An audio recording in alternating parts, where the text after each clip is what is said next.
the title of the video says. Like the title of the video says, story behind Emil. Story behind Emil. A lot of people are kind of wondering. I got a Trump coin today. This is my second Trump coin. Donald President Trump, Mr. President, Sir Senior. 2025. My other one's 2020. This is 2025. This is my second Trump coin I got. Kind of cool. Ain't too shabby.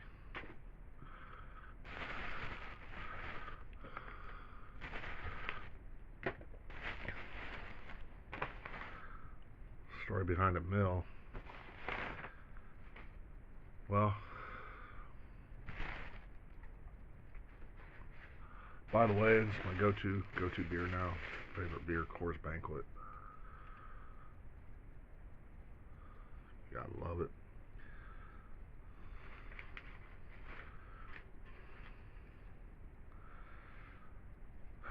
Got the big sips here. Strawberry margarita.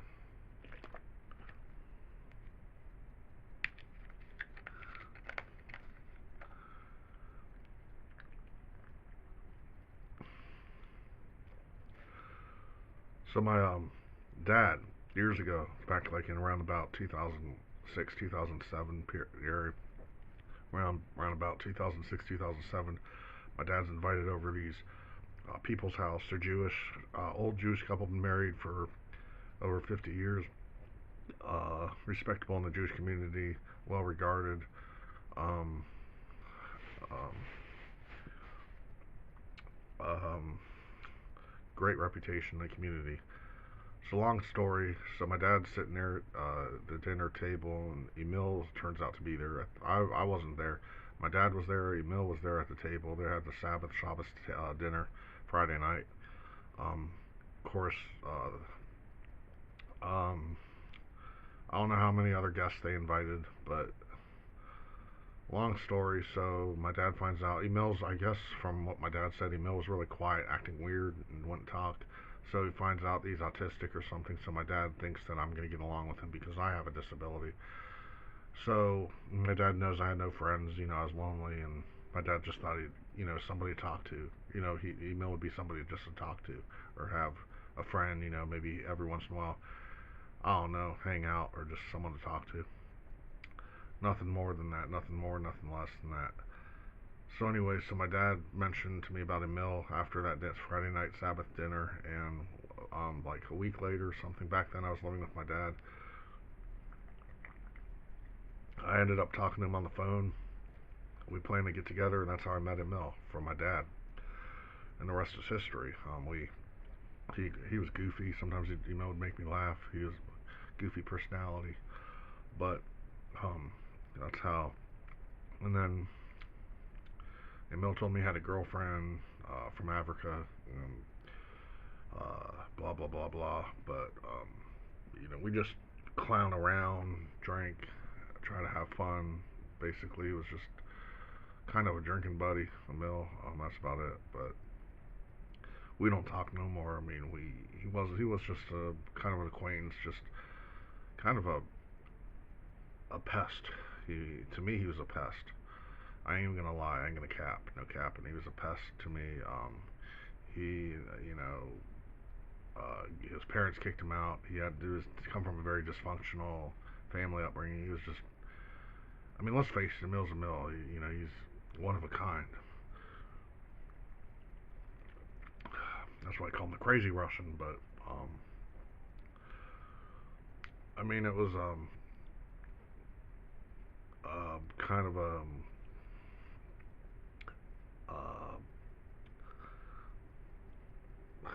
kind of toxic knowing him, sort of like it was John. John, the only reason I lasted or was talking to him that long because he did my taxes. I took advantage of him just to do my taxes, for real, honestly, real talk. Clearly, that's the only reason, but he had an old lady, and he was married before he had a child, John, and Emil, I think, still dating this girl. Speaking of girls, that's kind of the Emil story in a nutshell. That's the Emil story, how I met Emil, through my dad, because my dad was trying to look out for me and help me, because I have no friends, and he was trying to hook me up and have a friend, just, no homo, no homo about it. But so I'm just currently recently I'm just talking to this girl I met on Facebook, and she lives from another state. She's out of state, but we seem to be getting along. She's 40, and she has a good job. She's independent, and she don't want to take care of me. She don't want to take care of my ass. So she's cute. She's not that ugly. She has pretty eyes, and I like her. So I'm hoping things might work out with her, even though she lives in another state.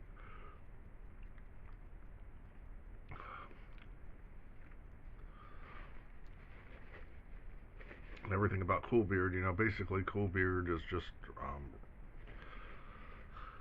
um, regurgitating or throwing it back in my lap the things that I've transpired and I said in the past, and um, spewing it back at me, throwing the ball in my court, see what I'm going to do about it, and get a reaction out of me. And for every reaction, there's a reaction. So he's just trying to call the shots and put me in the hot seat and interrogate me and center me out. Like, I don't understand why he's trying to interrogate me and put me in, put me on the high chair. I don't understand, but apparently he is, and apparently he's obsessed with me for some strange reason. Apparently he knows some of my coworkers in my past jobs in the past, which leads me to believe that he either worked at a job that I worked at or knows me from somewhere in the past, or I don't know. I can't put my finger on it. I don't know. It's going to be a mystery. I don't know who this guy is. He's anonymous. I don't know who he is. Just like I don't know who Wads is. I would like to know who. I wish they would reveal themselves. But that ain't going to happen. Fat chance. Wishful thinking, but it's just weird. It seems odd to me that they're following me the way they are and obsessed the way they are and so into my life. Like, it's kind of almost creepy in a way, but I mean, people have actually doxed where I've lived in the past, and I've received freaking um, um, prank mail in the past and shit. And I don't understand what you're talking about, Apocalypse Doomer, because I don't know where you're coming from about me backstabbing my cousin. I never backstabbed my cousin. I never treated him ill-mannered. I mean, I did him. We bumped heads before, but you treat me the way I want you, I'm gonna treat you. If you fuck me over, I'm gonna fuck you back over. That's how I roll. That's how I play. That's the way I am. If you don't like it, if it's kitchen too hot, get out the kitchen. If it's too hot, that's my thing. Yeah, if you can't, shit.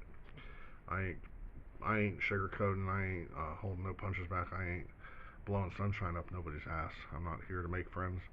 I don't expect to make no friends or money on this bullshit. I keep it real, man. I'm not fucking. I don't dilly dally. I get shit done. When I got a problem, I try to face my problems. Just like he thinks I'm in denial, denying everything, and saying that I didn't say what I said, which I'm disagreeing about, because what I said is what I said. And what I said is, just like he says, it's the tapes have it. What I said was what I said. I ain't going back and denying shit. I'm not denying nothing. I'm manning up, being a man about it, and I'm owning up to it. And basically, what are you gonna do? You know what I'm saying? Like, from here on out, what's your purpose? What's your point? Where are you trying to go with this? That's where I'm at. As far as toughness and how tough you are and how strong you are, and if you think you whoop my ass, then I'm the kind of person you got to show me first. You got to show me. Then I'm gonna be a believer. You got to show me. Because I mean, more or less, by and large, I'm tired of like blah blah blah people running their jobs and they're trapped, trap mouth and all bark, full of hot air. Shit, bunch of jive people, bro. I mean, I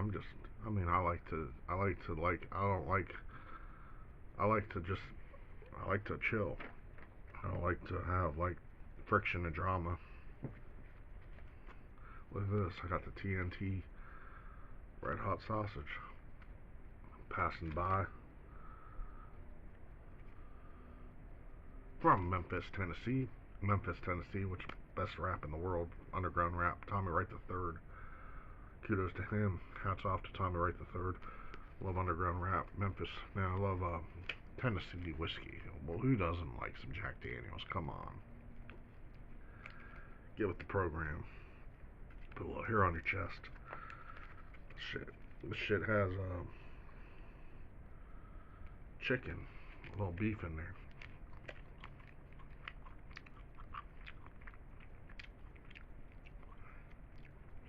Johnny Cash, Hank Williams Jr. And those that